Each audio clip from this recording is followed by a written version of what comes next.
Welcome back, everyone. Michael here with Offshore Citizen. It is a cold, miserable day in Alberta, Canada, and so what better thing to do than to sit inside and to record videos? Terrible weather for for August. I think it's like 9 degrees out or 8 degrees out. It feels like 4, something like that. Rainy, dreary, miserable. One of the reasons that some other parts of the world are a little bit better in the summer, and honestly, since this is maybe warm for compared to some of the rest of the year, maybe it's true for the rest of the year. Anyway, today we're going to discuss something that came up in a conversation I was having with a client the other day, which, just to kind of give you the quote, is around the ability to retire early. And they commented that we examined our situation and realized that we could retire early. We were already at that level. All we had to do was reduce our expenses. And we realized our biggest expense was living in London. So today I want to talk about kind of another benefit that is probably the first one that I thought of years and years ago. And I've had some friends who thought of years and years ago, long before moving abroad as a digital nomad or something was popular, with respect to being able to retire early if that is your goal. I've talked in some previous videos about how I think retiring in the sense of not working is never great, but having the flexibility not to work certainly is something that is appealing, right? So we're going to talk today about how this plays into one of the key factors in being able to gain freedom, security, etc. might be relocation, and what are some places that you can relocate that you can benefit the most from a cost perspective. So we are going to dive into that, and we'll include a bit about what are the sacrifices in terms of quality of life, because that's always an important factor as well. Before we dive into that, if you haven't already, please hit the subscribe button, nail the notification bell, hit that little all notification button so you don't miss out on any of our future videos. Go and check out some of our old videos. If you'd like help figuring out how to optimize your international taxes, how to relocate abroad, what places are good for you. If you'd like to get a second citizenship, second passport, we can help you with that, help you with the strategy, help you with the implementation, forming companies, opening bank accounts, payment processing, hiring, investing, all these sorts of things. Please reach out to me. You can book a call, calendly.com/Michael-Rosmer. There's a link in the description below, or send a message to our websites, offshorecitizen.net or offshorecapitalist.com.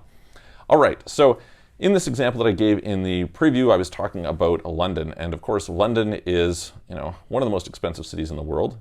When the pound dropped following Brexit, that helped a little bit. The pound has since recovered somewhat, and as a result, so too has it become more expensive. Although it does help if you're earning money locally versus foreign. Now, these particular people are talking about two different factors. One was the taxes, right? Up to, in the case of UK, up to 45%, in some places well over 50%, and the cost of living. I think about people in some ways like Denmark, right? Taxes arguably some of the highest in the world. And on top of that, if you've been into some place like Copenhagen, it's not cheap. It's that's definitely not so great. You can look at Switzerland, you can look at Australia, you can look at other places in Scandinavia, etc. Expensive places to live. And so if you're somebody who's looking for greater freedom in their life, they're looking for greater security in the sense that they, kind of can have their investments pay for their life, etc., as well as, maybe being in a situation where you can take on a little bit more leisure, buy back some of your time, etc. Certainly, one of the key ways in which you can plan to do that is through relocating abroad. And it's pretty simple. This is sort of an arbitrage. I remember back in the day, I had a friend who he had kind of figured out that he could move to someplace in Latin America that was quite inexpensive and have 300 grand, and that would keep him going for the rest of his life. Now, I would say that 300 grand invested, earning you interest, is probably a pretty low number to keep you going. It's going to be a pretty low quality of life, and you've got probably quite a bit of risk there, but it might give you a relatively decent degree of freedom. If you could earn 10% on that, that's 30 grand a year, which in some countries is pretty good income, a lot better than most of the locals make. So gives some context there, right? Likewise, I had a good friend who had visited Thailand. This was, I don't know, when I was in my very early 20s, and I remember he was talking about at the time what it cost him to live on the beach and go rock climbing, and he had commented that flying from Canada to Thailand, living there for a few months and flying back was much cheaper than just staying in Canada during that time. It happened that he worked a seasonal job, so during the winter he didn't work at all, and so this worked out really well for him.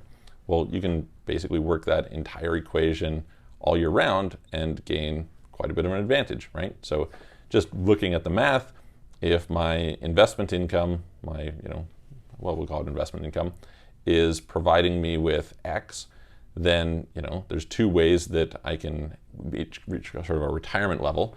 One is I can increase that investment income until it matches my cost of living, or I can drive my cost of living down in order to match my investment income. So both of those are possible options, right? Both of those are things that you can do. And in this particular case, we're talking about places to go. So where are places where cost of living is relatively cheap, okay? I'm inclined to say to you that, this is probably pretty obvious. Most of Western Europe is pretty expensive. So that's pretty much off the plate. Australia off the plate, Japan off the plate, New Zealand off the plate, Canada, the US, mostly off the plate. There are some places in Canada and the US that actually real estate, say, is quite expensive, et cetera. And of course, there's some spectrum of costs across places like Europe. But I find, as much as the economy might not be doing well in some place like Italy, the reality is that cost of living is pretty high in Italy. Yeah, you can get these, Euro properties, et cetera. But on the other hand, just the cost of things, the cost of gasoline, the cost of cars, the cost of et cetera, it's pretty expensive.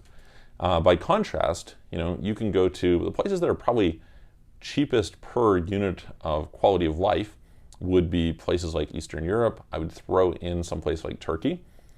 Turkey, just because of the currency has crashed so much, tends to be quite inexpensive. So the cheapest in Europe, typically, Eastern Europe that is, Europe in general, I guess, would be places like Bulgaria, Romania, Macedonia. Serbia a little bit more expensive, but still pretty inexpensive. Albania, of course, Northern Macedonia, Georgia, quite inexpensive. Ukraine, quite inexpensive, although it depends where. Ironically, you can have more expensive apartments in downtown Kiev to some extent than you can in a bunch of other places per unit of quality. I have a business partner who's had a place there and a place in Dubai and pays more for his place in Kiev than in Dubai, so it's kind of an interesting thing happening there. But certainly there's lots of opportunities to have lower cost of living in those areas. The other area that really stands out in terms of maintaining quite a good quality of life while having relatively low cost of living is, of course, Southeast Asia. We've seen places like Bali become more expensive. We've seen places like Thailand become more expensive. Malaysia is still super cheap. Places like Cambodia, still quite cheap. Obviously Vietnam, quite cheap. You can look at some of the areas of Latin America. Obviously there's some inexpensive places. The one that everybody's kind of or a lot of people are talking about more right now is Mexico. You can get a lot of value for your money in Mexico. You can go further afield, places like Nicaragua, but as you go to places like Nicaragua, the infrastructure becomes much lower quality. I remember living in some parts of Latin America, and it was kind of, for a period of time, we'd have power outages once a week, water out once a month. It's a bit of a problem if you're planning a Skype call or something, Zoom meeting, whatever, and then suddenly, oh, sorry, I don't have power. That's not so professional. So I do think you miss out when you go into these places that have lower quality infrastructure. Similarly, you could have something that's maybe low cost of living in some place like Egypt, but generally the quality of the infrastructure tends to be lower, generally slower internet and things like this, although again, it depends on where you are. Likewise, if you look across Africa, a lot of Africa actually you can get quite expensive, remarkably, and or you suffer quite a bit in terms of the quality of life. There are definitely some places as well in Latin America that are quite expensive. I lived 3 winters in Costa Rica, and I found it was like a third world country with first world prices. It was pretty expensive due to a lot of the import duties they had. Vehicles were 60% more, clothing was probably 30% more. Okay, there was cost of labor was cheaper, et cetera, but a lot of these things were not cheap. Same thing you see somewhere in Panama, et cetera. So I would say that Mexico, pretty good. If you're going to focus on Southeast Asia, there's a few of these countries, especially the ones that are maybe a little bit less discovered, but Malaysia in particular has kind of stood out as a good value for quality of life to cost ratio. And then Eastern Europe being someplace that also gives you quite good. This being said, you don't necessarily have to go that far afield. If you're living in some place like Norway or Denmark, etc., moving to Portugal might be a big drop in cost for you, right? So for a lot of people, they don't need to drop it to the point, just imagine you're spending, 10 grand a month on living in London. You don't necessarily need to go from 10 grand a month to 2 or 3 grand a month. Maybe you can go from 10 grand a month to 5 grand a month, or maybe you can even achieve what you're looking for 2 or 3 grand a month in some of these other countries, just depending. So worth thinking about as well. The last part that I would add is that sometimes you don't even need to relocate outside of the country. Sometimes you can relocate to a different part of the country where things are less expensive. I'm here today in Edmonton, Canada, and comparing it to Vancouver, Canada, where I was just whatever it was, a week ago or so. The cost of property is dramatic. It's probably 3 times more expensive, at least, in Vancouver. So you can see some of these differences even locally. You get something similar in the US. There's definitely, if you compare the prices in Silicon Valley to the prices in, Houston, you get much better value in Houston for your money than you do in Silicon Valley. So something to think about in those regards as well. And you obviously have to balance out, what is the quality of life that you're looking for? What's the lifestyle you're looking for, etc. But sometimes you can find it's actually better, right? You can look at a place like London. I was talking to somebody earlier today who, we had a call and he mentioned, hey, I'm in London, the weather's pretty bad right now, which is normal for London.